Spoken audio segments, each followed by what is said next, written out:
ये कहानी है भारत के उत्तराखंड राज्य में स्थित रूपकुंड झील की। ये झील हिमालय क्षेत्र में बर्फीली चोटियों के बीच स्थित है। ये झील हिमालय की 3 चोटियों जिन्हें त्रिशूल जैसी दिखने के कारण त्रिशूल के नाम से जाना जाता है। रूपकुंड झील को कंकालों की झील कहा जाता है। यहाँ इंसानी हड्डियाँ बर्फ में यहाँ वहाँ दबी हुई हैं। साल के ज़्यादातर वक्त इस झील का पानी जमा रहता है, लेकिन मौसम के हिसाब से यह झील आकार में घटती बढ़ती रहती है। जब बर्फ पिघल जाती है तब ये इंसानी कंकाल दिखाई देने लगते हैं। कई बार तो इन हड्डियों के साथ साथ पूरे इंसानी अंग भी होते हैं। अब तक लगभग 600 से 800 लोगों के कंकाल पाए गए हैं। कई वैज्ञानिकों ने इस झील में पड़े कंकालों के रहस्य को सुलझाने की कोशिश की है, लेकिन उनके सामने कई सवाल खड़े थे। इन लोगों की मौत कैसे हुई? ये लोग कहाँ से आए थे?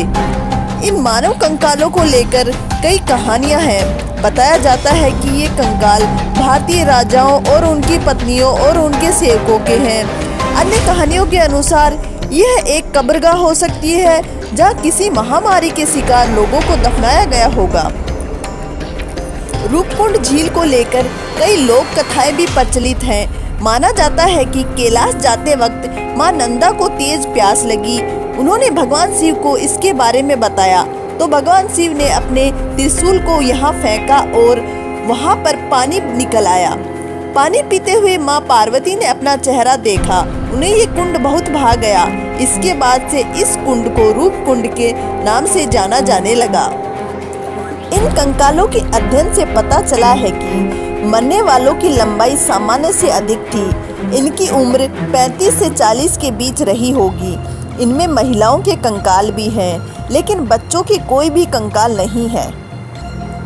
पहले माना गया कि कंकाल एक समूह के हैं, लेकिन बाद में ये बात गलत साबित हुई। अब तक जितनी भी रिसर्च हुई है उनमें पता चला है कि ये कंकाल एक समय के नहीं हैं, अलग अलग समय के हैं।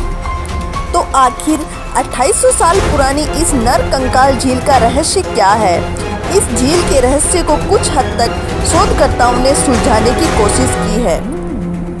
भारत के मिस्टीरियस झील, जिसको नर कंकालों की झील कहा जाता है, हैदराबाद के CCMB के वैज्ञानिकों ने 2800 साल पुरानी इस रूपकुंड झील के रहस्य को सुलझाने का दावा किया है। वैज्ञानिकों की रिसर्च से पता चला है कि ये कंकाल 3 अलग अलग जेनेटिक ग्रुप्स के हैं, जिसमें भारतीय लोगों के साथ साथ दक्षिणी पूर्वी एशिया के लोग भी शामिल हैं। कुल 72 नर कंकालों का DNA टेस्ट किया गया, जिससे पता चला कि 23 कंकाल ऐसे मिले हैं जो भारत के हैं, 14 कंकाल ऐसे मिले हैं जो ग्रीस के मूल निवासी थे। बाकी के कंकालों के टेस्ट से पता चला है कि वो दक्षिणी पूर्वी एशिया के लोगों के नर कंकाल हैं। इन कंकालों को लेकर ये भी कहा जाता है कि इस जिले के पास 2 हादसे हुए थे, जो तकरीबन 1000 साल के अंतराल पर हुए।